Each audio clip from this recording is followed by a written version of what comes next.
দেশ ও দেশের বাইরে থেকে যে যেখান থেকে আমার এই ভিডিওটি দেখছেন আশা করি সবাই ভালো আছেন। আজকে ইউরোপের সেনজেনভুক্ত দেশ ক্রোয়েশিয়ায় স্বনামধন্য কোম্পানিতে কিছু সংখ্যক কর্মী নিয়োগ চলছে। তো কী কী কাজ, কত বেতন, কত ঘন্টার ডিউটি এবং কেমন সুযোগ সুবিধা এসব কিছু থাকছে এই ভিডিওতে। তো বুঝতে পারতেছেন কতটা গুরুত্বপূর্ণ হতে চলছে ভিডিওটি। তো ভিডিওটি না টেনে সম্পূর্ণটি দেখার জন্য অনুরোধ করলো যাতে গুরুত্বপূর্ণ তথ্য মিস না করেন। তো চলুন কথা না বাড়িয়ে মূল বিষয়ে যাওয়া যাক। আসসালামু আলাইকুম, আমি রাজু বলছি নূরে সাহারা ইন্টারন্যাশনাল থেকে। আমাদের লাইসেন্স নাম্বার 2602।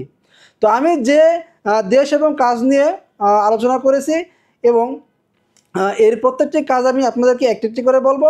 তো ক্রোয়েশিয়ায় যে পদে কর্মী নিয়োগ হচ্ছে সেই পদের নাম হইতেছে জেনারেল ওয়ার্কার, এবং এই জেনারেল ওয়ার্কার পদের ভিতরে যে কোনো কাজ করতে পারে, যেমন শাটারিং কার্পেন্টার, স্টিল ফিক্সার এবং rod binder, স্ক্যাফোল্ডার, mason, tyre station, plumber, painter, electrician এবং ওয়েল্ডার।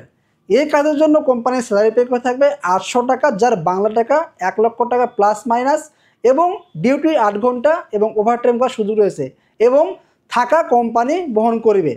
তো যারা তৃতীয় পক্ষ ছাড়া আমাদের সাথে সরাসরি যোগাযোগ করে ইউরোপের সেনজেনভুক্ত দেশ ক্রোয়েশিয়ার স্বপ্নের ক্যারিয়ার গড়তে চান, তারা দ্রুত স্ক্রিনে দেওয়া নাম্বারে যোগাযোগ করুন। এবং আমাদের এই ভিডিওটি যদি আপনাদের ভালো লেগে থাকে অবশ্যই লাইক, কমেন্ট, শেয়ার করতে ভুলবেন না। এবং যারা ইউটিউব থেকে দেখছেন তারা অবশ্যই চ্যানেলটি সাবস্ক্রাইব করে পাশে থাকবেন। এবং যারা সাবস্ক্রাইব করেছে অলরেডি তাদেরকে অনেক অনেক ভালোবাসা। এবং যারা ফেসবুক পেজ থেকে দেখছেন তারা অবশ্যই পেজটি ফলো দিয়ে সাথে থাকবেন।